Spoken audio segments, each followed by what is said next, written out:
ایک تو میں آپ سے عرض کروں کہ سورہ بنی اسرائیل میں جو اللہ تعالیٰ نے ارشاد فرمایا والدین کے حوالے سے، جی اس میں ایک لفظ ہی کافی تھا،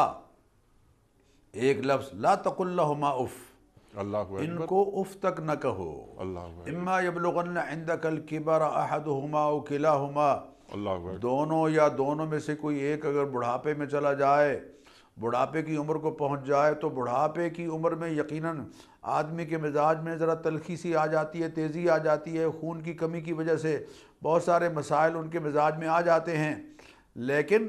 اما یبلغن عندک الکبر احدہما او کلاہما فلا تقل لہما اف، تو دیکھو اف تک تم نے نہیں کہنا ہے،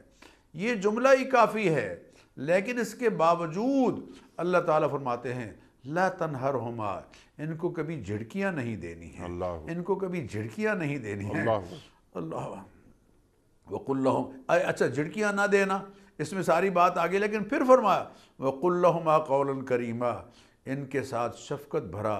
محبت بھری بات کرنی ہے، بات کرنے کے لیے بھی وقت نکالنا، ان کے ساتھ بات کرنے کے لیے باپ ترستا نہ رہے، ماں ترستی نہ رہے کہ میرے ساتھ تو بات ہی نہیں کرتا، سبحان آتا ہے اور سلام کر کے سیڑھیاں چڑھ کے اوپر چلا جاتا ہے، اور جو لفافہ پھل کا ہوتا ہے وہ پیچھے چھپائے رکھتا ہے، اللہ اکبر اللہ اکبر،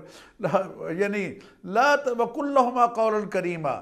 اپنے ماں باپ کے ساتھ قول کریم، شفقت بھرا محبت بھرا قول، اس کے لہجے میں بات کرو، اور آگے کیا ہے وَخْفِضْ لَهُمَا جَنَاحَ الذُّلِّ مِنَ الرَّحْمَةِ، ٹھیک، ان کے سامنے شفقت اور پیار کے ساتھ جھکے رہا، اپنے پہلو جو ہے وہ نیچے رکھو، اکڑنا نہیں ان کے سامنے، وَخْفِضْ لَهُمَا جَنَاحَ الذُّلِّ مِنَ الرَّحْمَةِ وَقُلْ رَبِّ ارْحَمْهُمَا كَمَا رَبَّيَانِي صَغِيرًا، اور ان کے لیے دعائیں کرنی ہیں کہ اے پروردگار، جیسے شفقت کے ساتھ بچپن میں انہوں نے مجھے پالا پوسا ہے، تو ان پر مہربانی فرما، کرم فرما